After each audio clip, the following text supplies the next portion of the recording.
I'm going to start off here in Mono, and I'm going to show you in Mono how we go about getting started. So I've already taken the liberty of creating a solution, or creating a project. Sorry. But, yeah. Does anyone have a USB drive? Yeah, is that still going around? We can see it I here. have it, yeah. Did it get stuck? I just said before you start, we should all get the. Good call. Oh, not everybody has gotten the No, stuff. it didn't make it around. Okay, well, I mean, so let's get started while everybody's copying these files over. You can still look. So within Mono Develop, if you want to create a new solution, you start with File, New, Solution. You'll choose a console project. You'll name your project. All right. This is obviously not getting all the way onto the. Oh, there we go. Perfect. Okay. Once you've created that, you can click OK, and it'll create a project that will look a lot like this, although it may put in already a C# file for you. And what I'll do is I'll go and I'm going to add in a new file here. So I'm just going to add in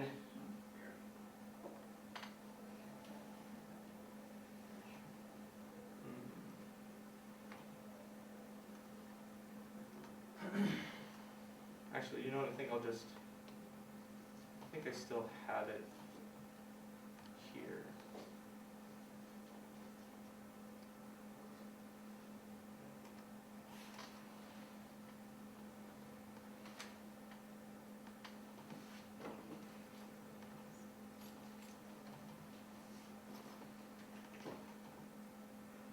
Perhaps. Well, I'm going to go ahead and just open. Normally you'd create a new file, okay? And if we do create a new file,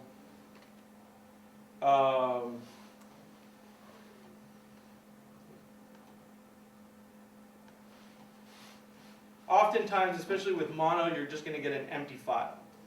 So name,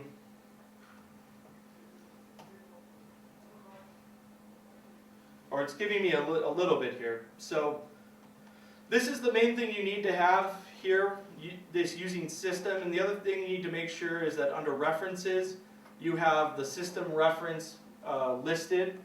If you don't have either of those, you can add those in. So the first thing you can do if you need to add a reference is you go up to here and you go to, this brings up this edit references. Now these are all the ones that are built in. That system one, okay, will be found independently. And I believe it's not on, it won't be on this, oh, it is, okay. So you'll have that system reference. You want to make sure that you add that in. That's the minimum you need in order to be able to compile within Mono. Okay, the other thing that you're going to need is you're going to need the Clarion Library. All right, so the way that you reference this is you go into .NET assemblies, all right, and you're going to find wherever it was that you unzipped that DLL. Now in this case, I have it on this root in the project, on projects. But you find that DLL, you double click on that and it adds it over to your references.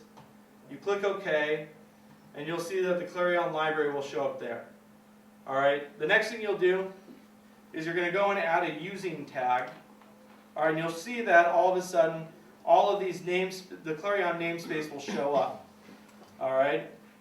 So we're going to say we want the Clarion namespace. We're also going to say we want the Clarion.framework namespace.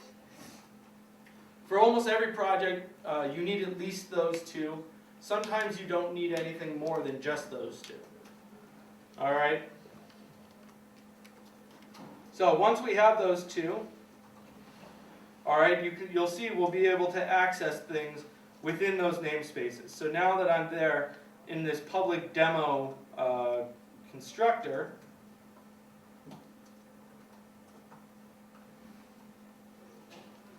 or I can add a public static void main if I want to make this thing able to compile. I can now access some of the pieces within there. So for example, here's world, all right? And you'll have all of your world functions, all right? And you can start working from there. Let's show Hello World simple. So I've taken the liberty here of adding a couple of extra system containers.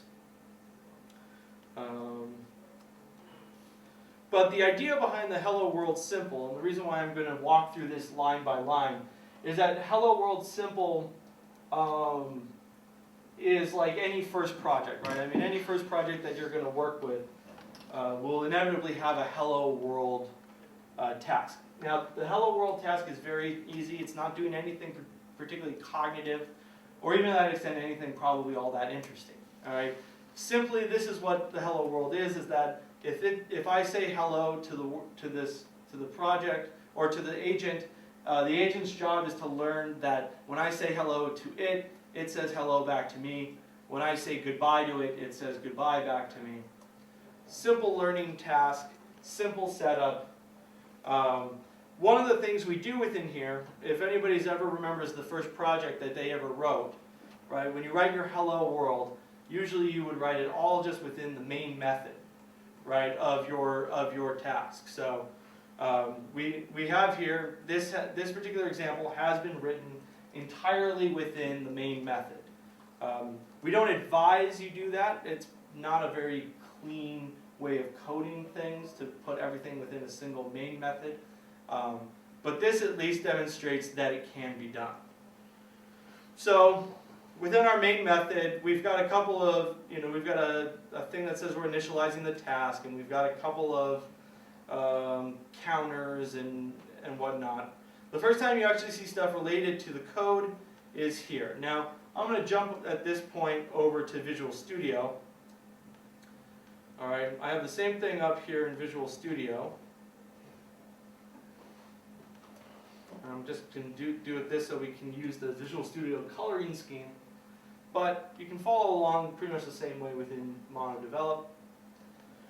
So, you'll see right here, here's our first thing. This is a tracing function.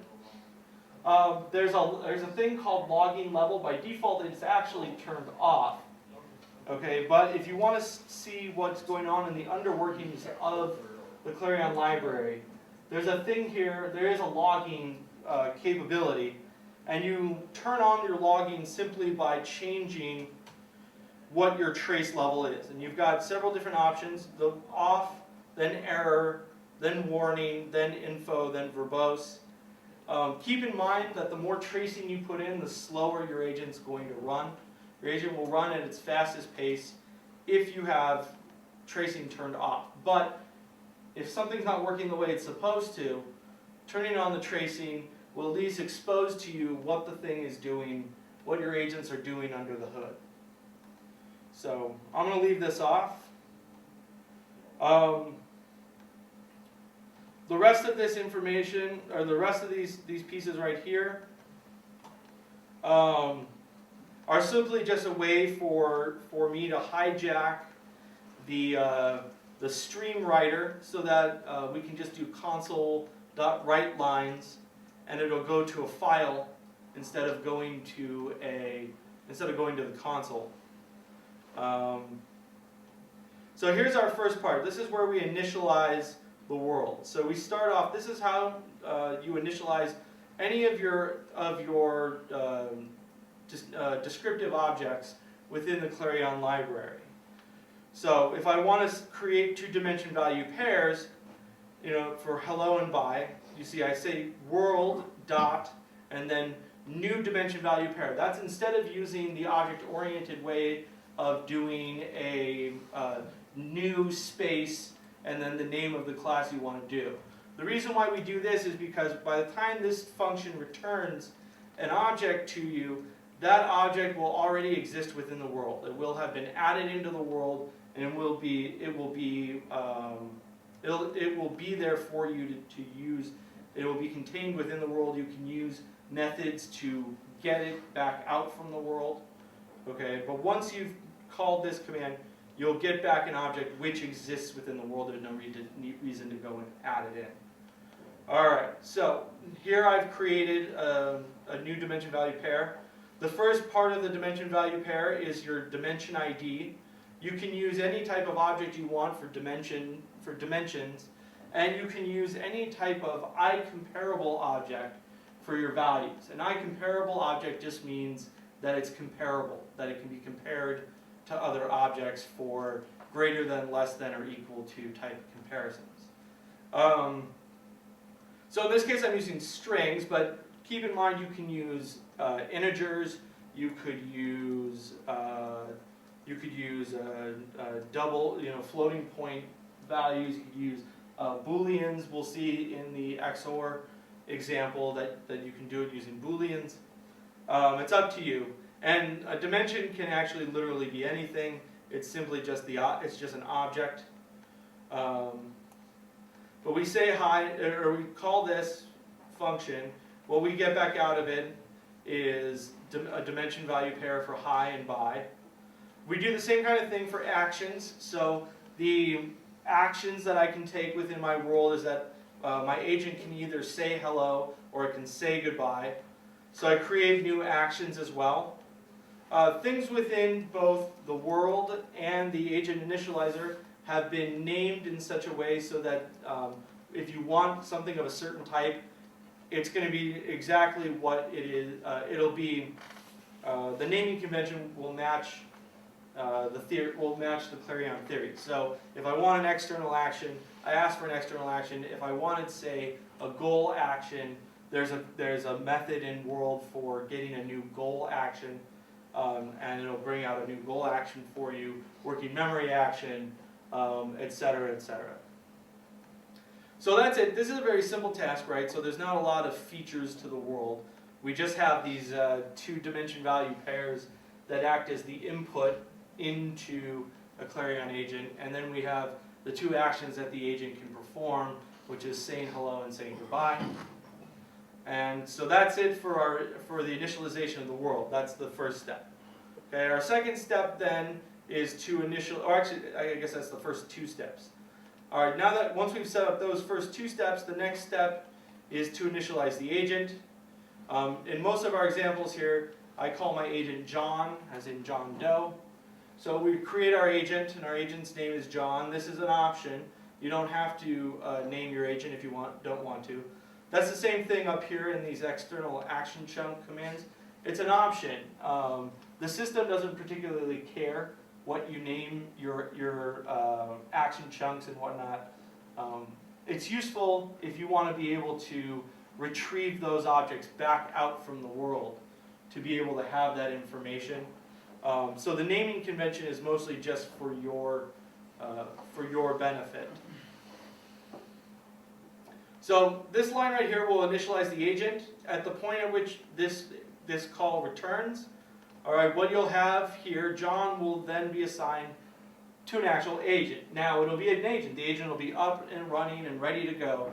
But at that point, it's actually going to be what we call an agent shell. It's a framework for an agent that we haven't given it any content, right? Any way of interacting with the world. It doesn't have any kind of decision-making features in the ACS. There's no drives in the MS or modules in the MCS or anything like that. So what we need to do is we have to create some way for it to interact with the world. The very basic, most basic thing you need in order to get an agent up and running is you have to have at least something, a neural network, a rule. There has to be something in the ACS, either in the top level or in the bottom level, in order for the thing to interact. So what we're going to do in this particular task is we're going to set up what we call a simplified QBP network. This is the most basic reinforcement learning network that comes with the system.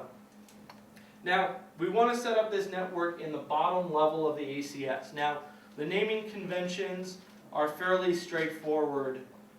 Each level of each subsystem tends to have its own name. So, for example, the bottom level of the ACS are called, the networks that are called implicit decision networks, or the bottom level of the NACS has things like associative memory networks. The bottom level of the MS has drives. So when we're initializing things within our agents, we're going to use those naming conventions. So if I want to create a neural network in the bottom level of the ACS, I'm going to use my agent initializer, which is also a statically created class. It really just has methods to help you do these types of initializations of your agent. So when I'm going to use my agent initializer, I'm going to say agent initializer dot, and then it'll come up with all of the different methods I can use to initialize my agent. All right, in this case, I want an implicit decision network. I want to create the network in the bottom level of the ACS. What I'm going to specify within my implicit decision network function is where the agent, where the thing is going to be created. So what bottom level of what agent of what agent's ACS do I want to create a simplified QBP network? And then I'm going to pass what's called a factory. Now, is anybody familiar with the factory pattern? Good. Well, I'm going to go over really quickly because we're taping. The factory pattern is a basic mechanism for initializing things using classes to initialize other objects, instantiate other objects.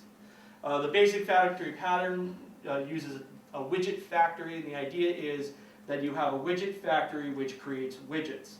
And so if I specify a factory, the factory will have a method within it which will then generate a widget for me, and what I get back is a widget. So in the interest of keeping this thing generic, because I could use any type of neural network in that bottom level that I want to, I could use an equation, I could use a simplified QBP network, I could use a BP network, I could use any number of different types of networks here. The second command within here is always, okay, you want to create an implicit decision network. Now, what type of network is it that you want to create? And that gets specified right here by passing the factory that is going to create that object. Now, in the most simplified case, you will not actually need anything more than just this. You just say, I want it to be for John, and I'm going to specify a factory. But there is another parameter that comes afterward where you can specify any of the initialization, anything which is required in order to initialize the object with the whose factory you're passing. If you want to find out what information is needed in order to initialize, one of these functional objects, all right, you can look at simply the information. You can look within your documentation for the particular function that you want to create, and it'll tell you what the requirements are in order to be able to generate that particular functional object. So this will create a functional object. So when it comes back out, it'll give you this simplified QBP network. All right, that will be in your agent, John. We make it so that functional objects can only be initialized within an agent, within a single agent. That is, you cannot take a neural network and then give it to multiple agents. This is why we use this factory pattern. This is why we use the agent initializer, and we don't just let you go and attach neural networks onto agents. For one, it would break the code for you to go and share a neural network between a bunch of agents. The second thing is that doesn't make sense from a conceptual standpoint. It would be like saying that two agents are attached at the brain. Okay, you can't actually do that. There are certainly mechanisms to help make it easier for you to initialize one network and then have another, set up another network to be exactly the same as the network you just initialized. But you can only do it for one thing. So once I've created this, the network will be in what's called an initializing state.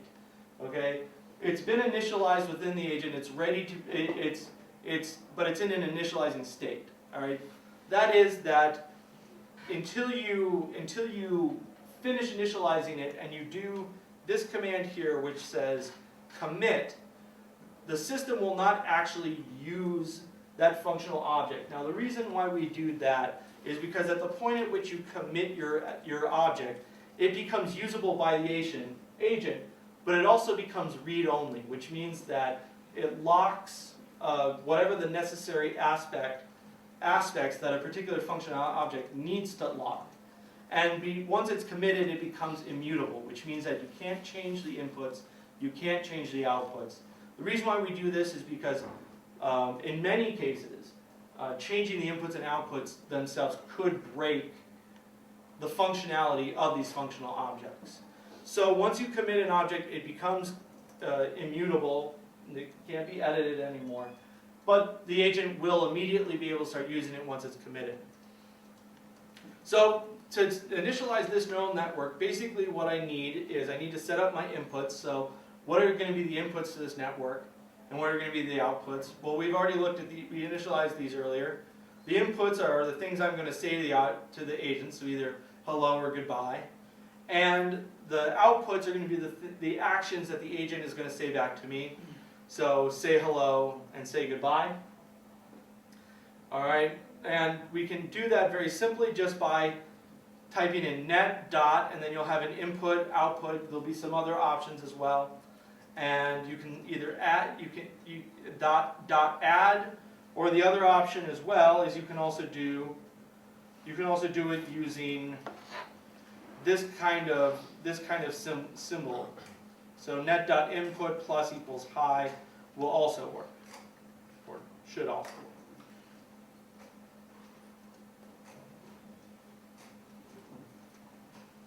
Anyways, the other features within here,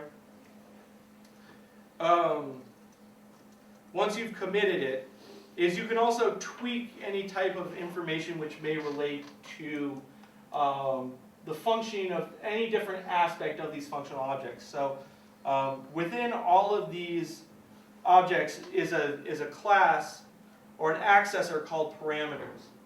Now, the parameters accessor will bring you back all of the parameters that are specific to an object that you're working on. So for example, here's the parameters class for the ACS in John. Here's the parameters class for the neural network we created. Within there, you'll be able to find all of the parameters. You can set those, and you can set those parameters based off of what the specific tunings you need for your particular task are. However, since it's a very simple task, we only need to tweak a few parameters. We turn off the refinement because it's a very simple task and no refinement can really take place. And we turn off, and we set the learning rate high again because it's a simple task. Setting the learning rate high allows the system to learn very quickly. But once all of this is done, once I've committed anything to John, keep in mind parameters are not read-only. You can tweak parameters after you've committed an item. So any of these parameters can be tweaked because changing those parameters won't actually break the functionality of the system. Now it'll change how that particular thing performs, but it won't actually break the functionality. Therefore, you can still change parameters after you've committed your network. All right, so at that point, we're actually ready to perform this task. All right. The way we start performing the task, once we've set up our agents, is very simple. It's all done through this object called sensory information. All right, you have within the framework namespace the sensory information class. All right, all of the information is done by perceiving those sensory information and then receiving back out the external action chunks. So here I set up a number of trials, and I'm going to have it loop for a certain number of trials. All right, the way I get a sensory information is the same way, is very similar to how I created dimension value pairs and actions. All right, I say world.new sensory information, and then within there, the minimum amount you need, there are some optional parameters, okay, but the minimum thing that you need to specify is who the sensory information is for. Okay, again, we don't allow agents to share sensory information. Okay, you can certainly set it up so that agents are perceiving the same thing, but a sensory information object is dedicated for a particular agent. That has a lot to do with the fact that there's a lot going on under the hood that you don't necessarily see or access, that ties that sensory information to that agent. For example, if your agent had any internal information, like internal information that it's tracking on its own, that information would be attached to this sensory information object. And at the point at which you received this thing back, this sensory information thing would already have that information inside of it. And I'll show you an example after. I'll show you the example in Hello World Full of where that kind of information gets loaded in ahead of time for you. That's always automatically done. You don't have to switch, you don't have to put on a switch. If there's internal information for an agent, that information will be stored by the world and populated into that sensory information object for you ahead of time. Alright, so at this point I'm just going to randomly choose, I'm just flipping a coin as to whether I'm going to say hello or goodbye to this agent. If I'm going to say hello to the agent, I'll do an si.add and I'll put in hello or goodbye. You have an option here. Every agent has a minimum and a maximum activation. By default, these are set to 1 and 0. But you can also just go si.add, specify hi, and then you can put in any number as well. It doesn't have to be this parameters.max and min activation. And so for everything, every dimension value pair, any world object, it could be an agent itself. So for example, if you want John to perceive himself, I'm not sure why you'd want to, but if you want John to perceive himself, all right, you can simply do that, and then John will perceive himself. But if you wanted John, let's say, to perceive another agent, you could do that with another agent. If you wanted John to perceive an action, you could also do it with an action. Anything which is a world object can be added to a sensory information. And you can specify any types of activation that you'd like. So in this case, what I'm saying is, when I say hello, hello gets a full activation, whereas goodbye gets a minimum activation. Like I said, by default, the Clarion Library always operates with activations that go between 0 and 1. The general range of this system is between 0 and 1. You can specify your own ranges, though, right here by changing this min and max activation. And then you can just operate within your own range. Just keep in mind, internally, the system's always going to convert that range back to between 0 and 1. Anyways, so if I choose to say hello here, then I can do it that way. If I want to say goodbye, I'm just flipping around what I did over here. And at that point, once I've filled in, populated my sensory information, I just have my agent perceive. Now, perceiving sensory information for an agent is extremely simple. I say John.perceive. I tell my agent perceive. And I specify the sensory information that it'll perceive.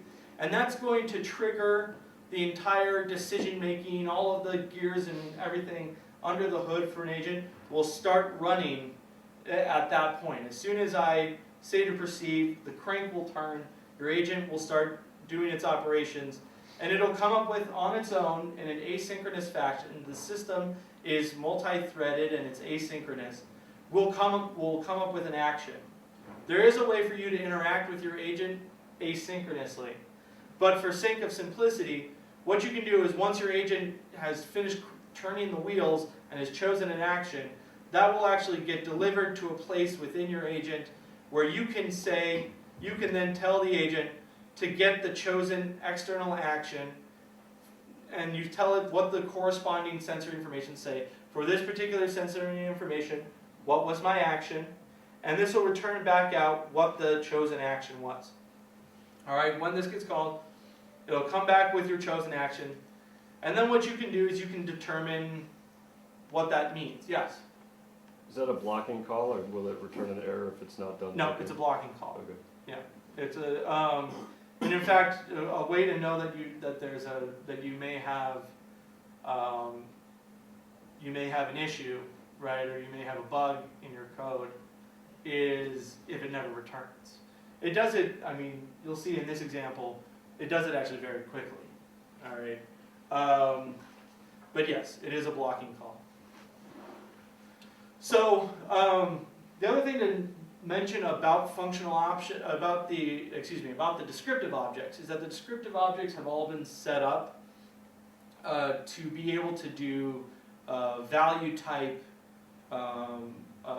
operations or comparison operations. So you can use things like equal, greater than or less than. So I can simply just say if the action that was chosen is equal to say hello, okay, then I know that the agent said hello. Now I can find out, did I say hello to the agent? So I'm saying if say hi, if hi was activated within the sensory information, then I said hi, the agent said hi, so the agent responded correctly. Okay, at this point I can increment my correct counter, and what I'll do here is I'll give my agent feedback. So this finishes off the perception action loop by going perception action and then giving it feedback. All right, so in this particular case, I said hello to the agent said hello back to me, it was correct. All right, so I'll give the agent feedback. You can call feedback, give the agent feedback by saying agent, or John in this case, dot receive feedback. You specify for the perception action that was initiated by perceiving this sensory information, I'm giving you a feedback of 1. Okay? Now, if the agent was incorrect, I give it back a feedback of 0. Again, this is constrained by your minimum and maximum activation. So, in this case, 1 means the most positive feedback you can possibly receive, whereas 0 means the most negative feedback you can receive. If you want to change that to between -1 and 1 or 0 and 100, you can do that. You just simply have to change that min and max activation for that agent. So in this case, I'm saying you did very well. Here you got it correct. I'm going to give you a cookie. Here I'm going to hit you with a lash because you were wrong. And then here's the same thing just for goodbye. It's basically runs the same, and that's it. That's it for a single time step. I have it perceived. I have it choose an action. I give it some feedback. Pretty straightforward, right? All right. So let's see this thing in action. All right. The rest of this is just I'm collecting data right here. This is just some stuff to reset the cursor. Then at the end here, I'm just going to do a little bit of reporting about how well the agent did. Here, this line right here is a useful line for you to know. So if you want to retrieve back out the functional objects that are within an agent, you can call this getInternals method. Now the getInternals method has 2 different types. Okay, so one of the getInternals is get me the functional objects, which we call here as get me the functional objects, and the other one is to specify give me the descriptive knowledge that is specific to the agent. So if there's descriptive information such as what are the goals in working memory, what are the goals in the goal structure, what are the chunks in working memory, what information do I have in my general knowledge store, the getInternals will also pull out that information. But in this case, what I want to know is what did the agent learn. All of these internals containers are named exactly the same way they're named in the agent initializer. So if I want the implicit decision networks, I would say internal containers.implicit decision networks. If I want the rules, I'm saying internal containers.action rules. Those are give me the rules on the top level of the ACS. And once I get those out, I can simply output them. Most of these functional objects have a built-in or their own custom toString function, so that when you tell it to write a line, it'll output what the structure of it is in a way that's at least somewhat readable. And so this get internals will allow you to get out what the contents of the agent are afterward. All right, the last thing you need to remember to do when you're done with a task is you have to kill your agent. All right, and I always think this is fun because these agents are multi-threaded, because they are asynchronous, they have to be killed afterward. If you simply exit out of your program, those agents won't die.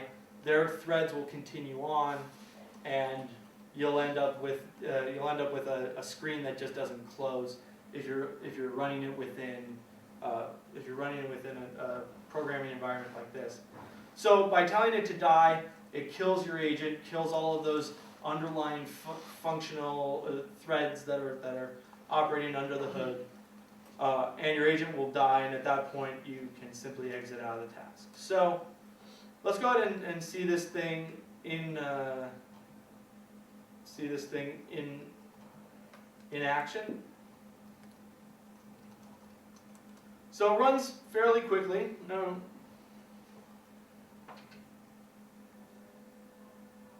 And of course, it's not really all that interesting here, but what we're going to go do is we'll go and we'll look and see what all it learned at the end. So it doesn't take too long to run. So we killed our agent died, we finished. Now remember I said earlier that I was overwriting the console.write line, and I put it all out to this text file. So let's take a look at this text file and see how we did here. Let's see, where would this be? Projects. Yeah, you're correct. I think I just have that on debug. All right, so here's where it outputted that file. If I go and I double click on it, how did we do? Well, let's see, it got 98% correct. That's not too bad. Keep in mind, it didn't have any a priori knowledge, right? All it had was a neural network in the bottom level and rule extraction turned on. So at the end of the task, it had pulled out these two rules. So here's the condition of the first rule. So the condition was for the dimension salutation. Okay, now I'm going to show you how to read this.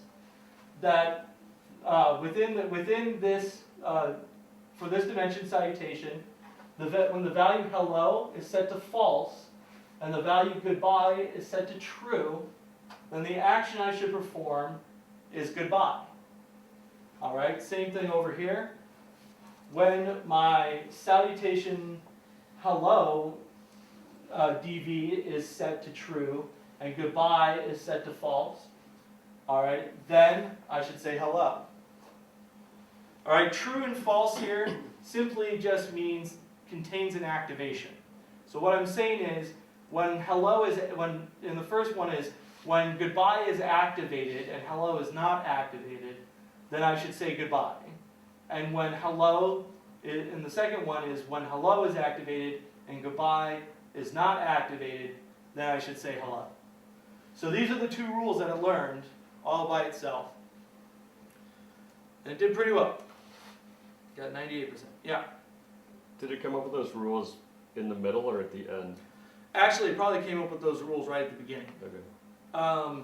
By default, for simplified Q-learning, the extraction criteria is pretty simple. It basically just says if your activation or if your feedback is above a certain threshold, then extract a rule. So every time during learning, though, when it receives feedback, it will perform a round of learning on the bottom level. It'll extract any rules that need to be extracted, and then it'll perform rule extraction and refinement. Of course, optioned on whether or not that is turned on. And in this case, we turned off refinement. Simply, the only reason why refinement's turned off here is because there is nothing that can be refined. Since we're only dealing with one dimension, two values within that dimension, making this equal to let's say generalizing so that this is true and this is true, makes that rule a match-all rule. At which point, that rule would be thrown away, right? Because you can't generalize to the match-all case. Okay, so that's the only reason we turn it off in this particular task, just because it's too simple of a task to actually.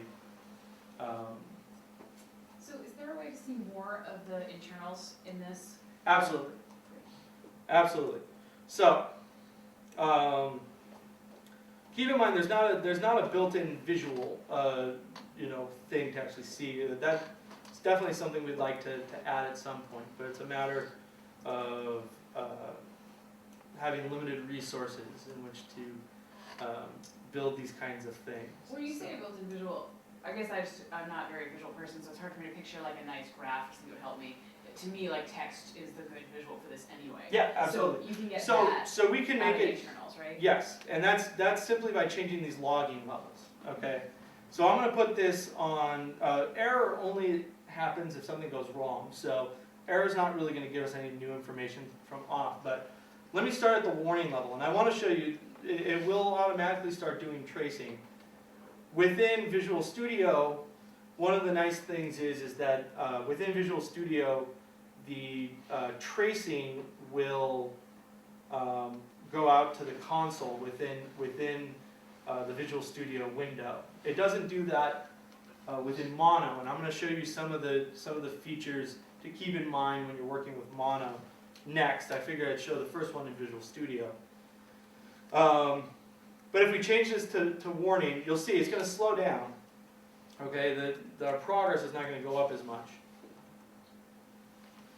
But as soon as I do that, if I come over here to the output, you're going to see it's going to start putting all this information in there about what it did. Now, at the warning level, it's not showing you a lot of information. It's just showing you basically when it perceives something, when it chooses an action, and then when it does big things, like when it updates the goal structure, when it updates working memory. So like if I want to know, is it's sort of related to Kevin's question, if it's like coming across some bad rules in the middle that it has to process through, for instance, like that's a question I can see myself wanting to answer.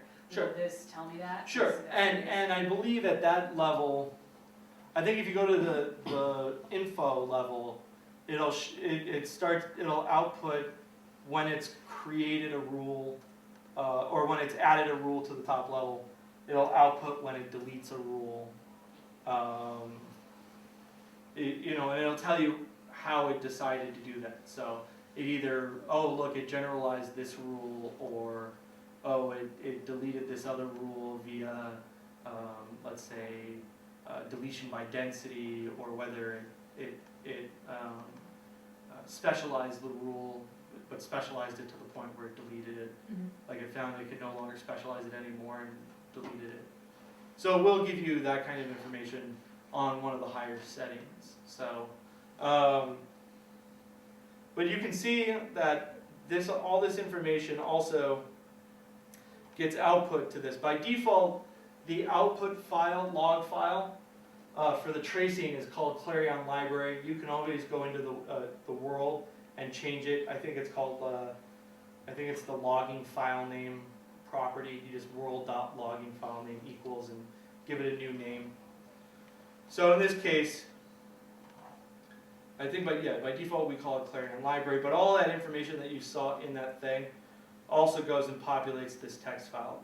Now, since this is a very simple task, really all you're getting is timestamp by timestamp information. Like, let me go up to the first one or so. So the agent was incorrect on this first one, was correct on the second one. All right. If you want to see it creating a rule, the timestamps, is that by millisecond?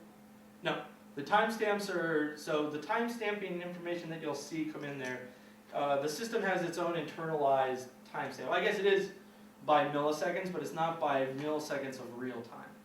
It's by milliseconds of simulated time. Okay, if you don't, you can specify under this new sensory information, one of the options you can specify is a particular timestamp that you want. So I can say create me a sensor information and do it at a particular timestamp. Say, and it'll create it at a particular timestamp. By default, if you don't specify anything, it's going to create it at the maximum response time, which I believe is 1,500, 1,200 second, 1,200 milliseconds. Yeah, that's what that, Yeah. it was covered by in the library.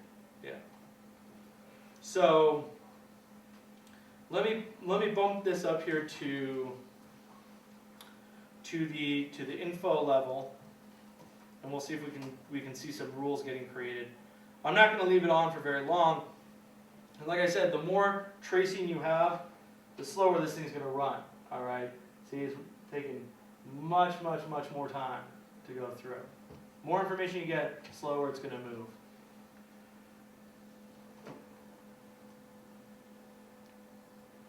Is that purely a limit of the I/O operations? Yeah, it can skip otherwise those operations. And I'm not sure. One thing I think to keep in mind also, and I'm going to delete this file, is I believe tracing the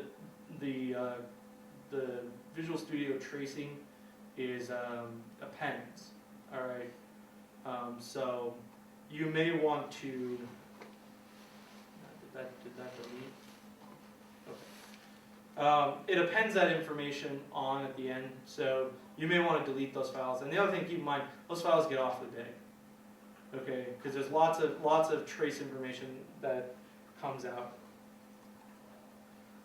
Is there a machine readable trace format that's not quite as pretty no. that you can process line by line?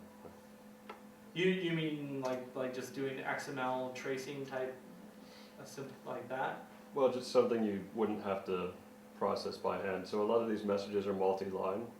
Yes. And so you'd have to, it wouldn't be as easy to automatically figure out what lines correspond to the same message.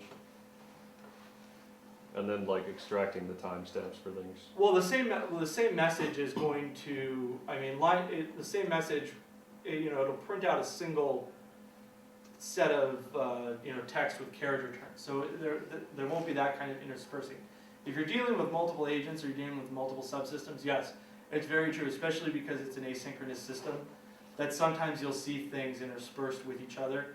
But the messages themselves should be at least self-contained enough. And the thing at least that makes it easier is that, especially if you're working with multiple agents, all right, is that your agent will always show up within the information.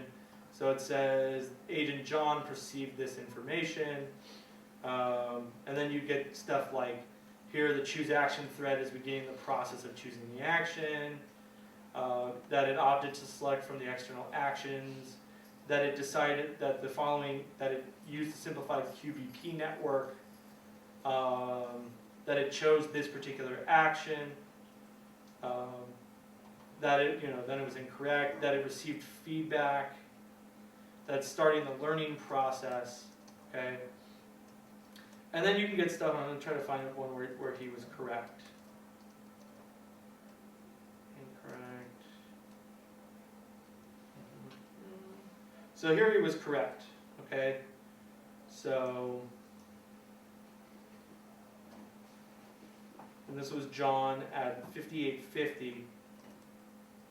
He was correct, all right? And what we'll see here is,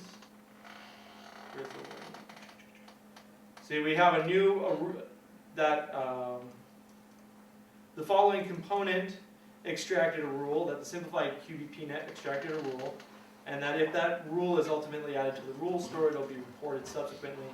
Then we have here that the following rule was added to the rule store, and here's where the rule was added.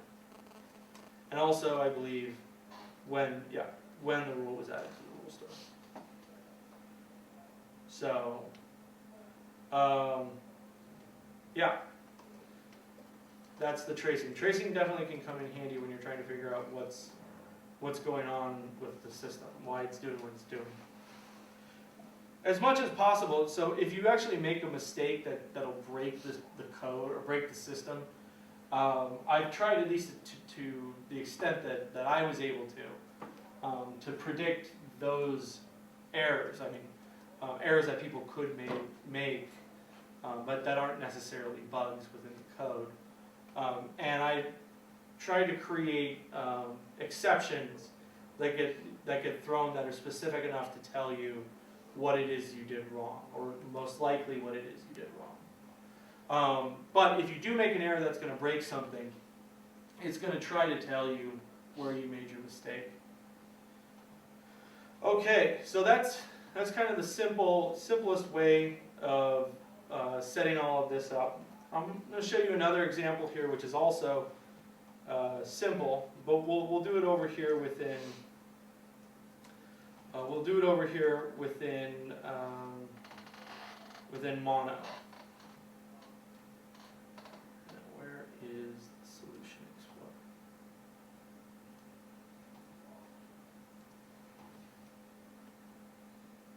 I'm not seeing that window.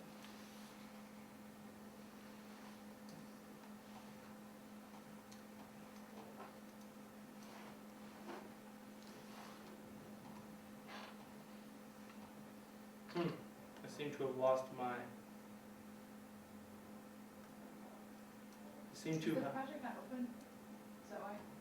I believe the project is still open. Yes, actually. We could always try.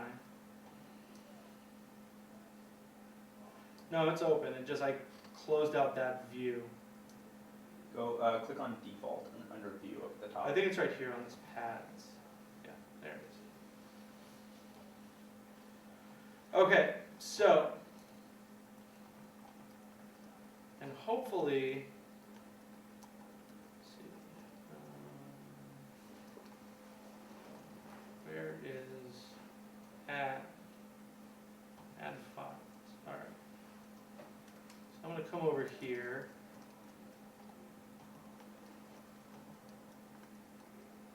And I'm going to add the XOR.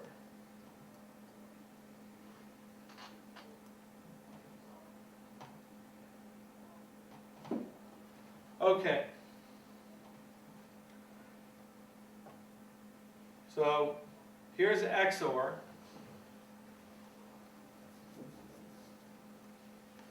Now XOR has been split up a little bit differently than the previous one was split up. Now it's telling me right here that I need to add a reference. So I need to add the link reference, so that's one thing I can find over here. I believe it's just system.link. Okay. Your system does something else, that like data. Yeah, there you go. Is it data though? I think it actually might be XML.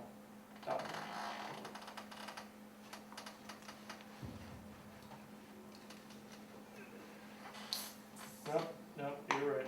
It's data.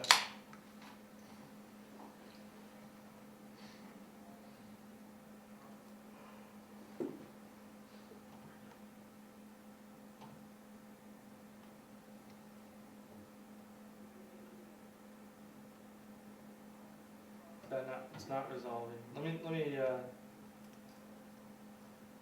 look and see what it is over here.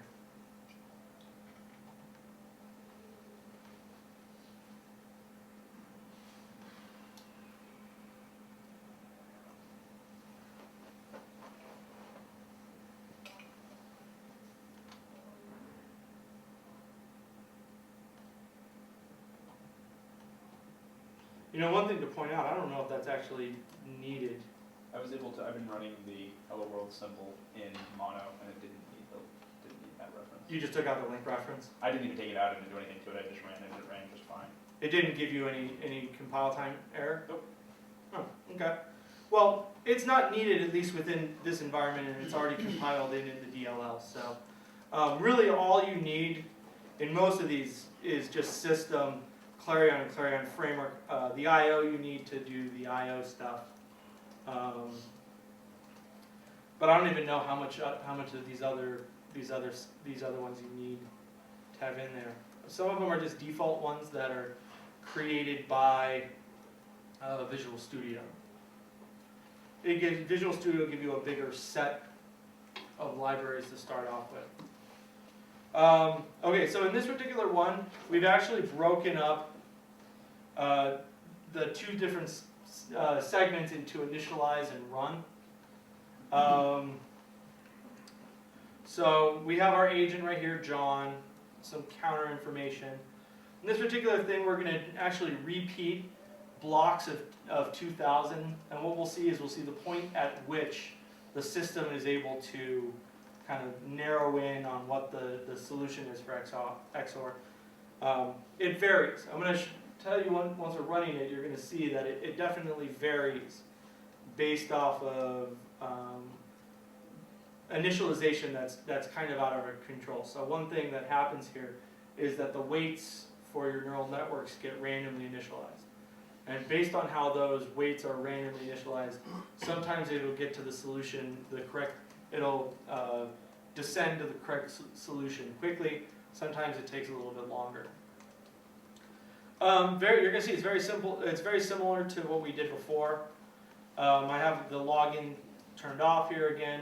I got my agent John, create a neural network. Again, we're using simplified QBP.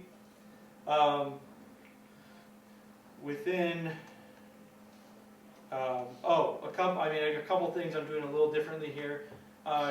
In my neural network, instead of actually creating the dimension value pairs first, I'm just doing it all in a single command. So I'm doing a new dimension value pair, the Boolean 1, the true value for there, false value for there. So XOR has two Boolean values.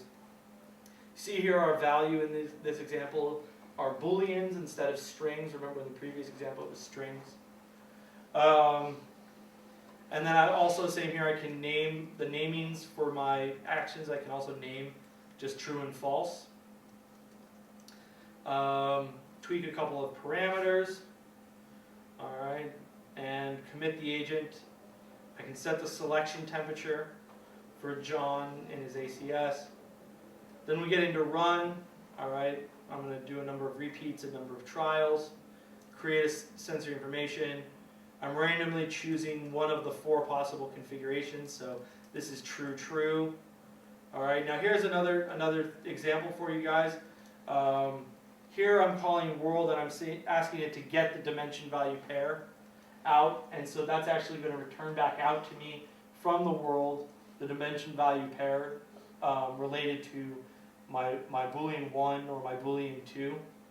Okay, so I just wanted to show as an example that you can actually use, there actually are get operators, so you don't have to hold on to the content, you don't have to have pointers holding on to pointing at those objects that are in the world from your outside. You can use these get commands to get back out any of that information.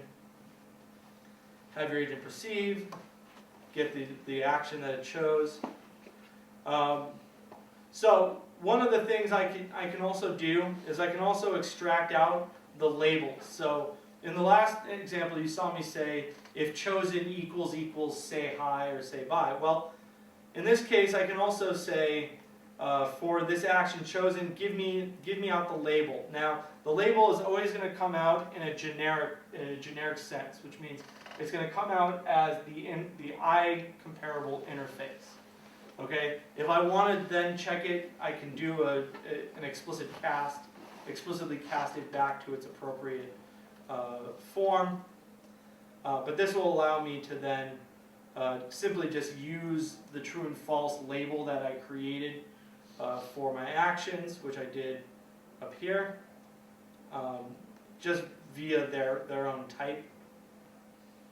Just simply just a simplification. Another thing you can also do with sensory information is I can just use this. I can use the array type bracketing. So I can do this, and then I can specify the dimension, and I can specify the value. All right, and that will do a getter for that dimension value pair within that SI. I can also do a set also, so I can say equals 1 or equals 0. Of course, I can only do that though if that dimension value pair is already in the sensory information. If it's not, it's going to throw an error and say I couldn't find it within sensory information. So otherwise, this is fairly similar to what we did with the Hello World example that we just showed. The one big difference that we do here is that at every single block, we're going to report a little bit of results. We're going to look and see, we're going to look and see how we're doing in terms of our accuracy in each of these little blocks, and we'll repeat. So let me go ahead and. So there's a couple of things that to keep in mind, especially when you're working with mono. This isn't so much an issue as it was before, but one of the things I always warn about here to people is that first things first, and more than anything else, is before you go and you try to run your project, go into here and make sure that mono.net 4.0 is set. All right, there was a time where the default was set to 3.5. It won't compile on 3.5. Make sure that's set to 4. Most of the time nowadays, we don't run into that problem. It's almost always there. Make sure also you select which main class to use. So XOR has a main class, so I can choose XOR. The other thing you're going to want to do is come over here to Run and go to General, okay? And you're going to want to choose to run on an external console, especially if we're talking about the samples that are done, that are given to you. The reason why is because the internal console has an issue in terms of its I/O with resetting the pointer. So what you'll get is instead of the progress bar showing you a percentage, it'll just append it onto the end of the line. It doesn't handle it correctly. If you put it to an external console, it will handle all of that information correctly. I'm trying to think if there was any other issue. That should be it. That's all the issues. So we should now be able to compile this and see if it runs. So we'll go ahead and start the debugging. Should open up. Here it is. All right.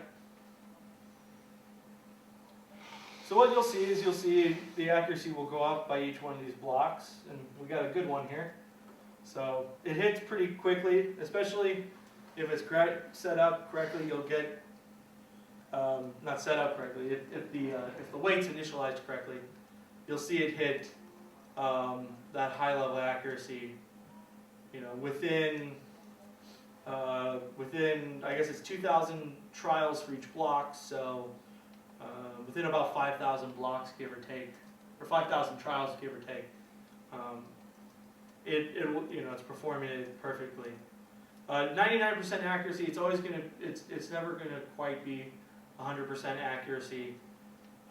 That's because Clarion agents are stochastic. Okay, so that means that they may just choose something incorrectly, one time in 100 or one time in 1,000. I'm having this cut off the percentages too, only at 2 decimal places. So that could be very well just be, 99.9%. It could just be that they missed one trial out of 2,000. All right, so let's look at the results there.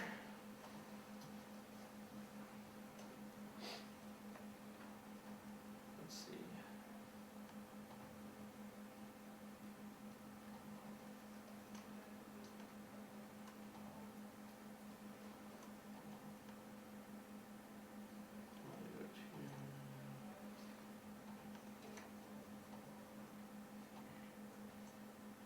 All right, here's our output.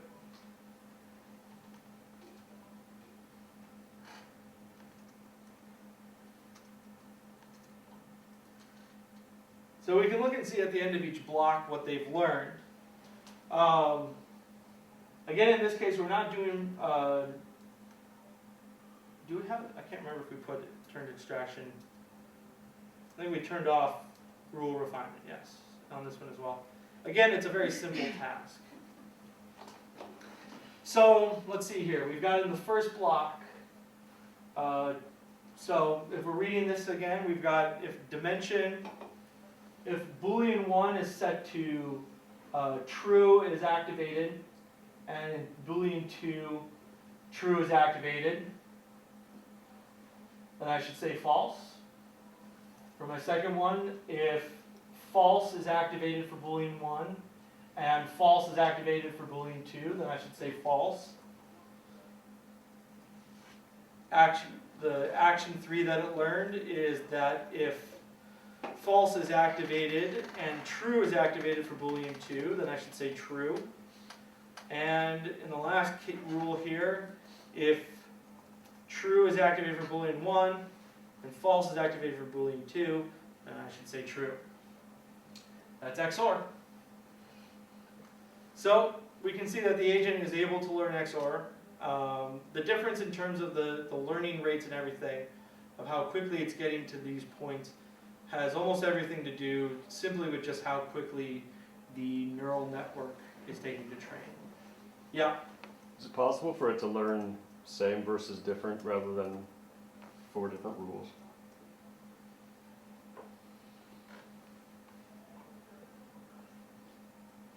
I mean, it could if you set it up in that way.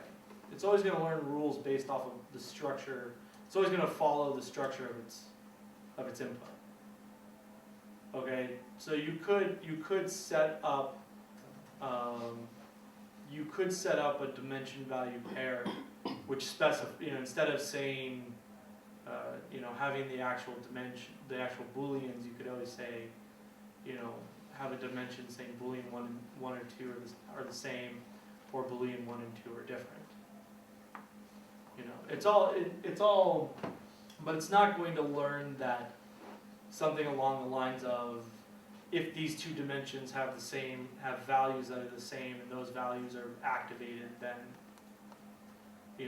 true. And it's going to learn it, especially when it's just doing this kind of rule extraction refinement. It's going to the rules that it's learning are, if the configuration of the world is this way,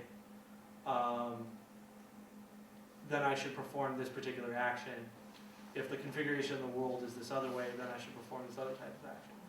And generalization and specialization, RER, will allow it to learn things like, if the configuration of the world is this way, but I don't care about this particular, but this dimension can be set to anything, then I'll perform, So it may learn something along that type of way in terms of generalization. And we'll see that hopefully in the next example. The next example, a lot of times it just depends on where you're stopping in the middle of its learning as to whether or not you'll see it in a generalization point or not. Because it's always tweaking its rules, especially in this next example. So, anyways, that's 2 examples here of a simple way of setting up the ACS. I think at this point, are there any questions?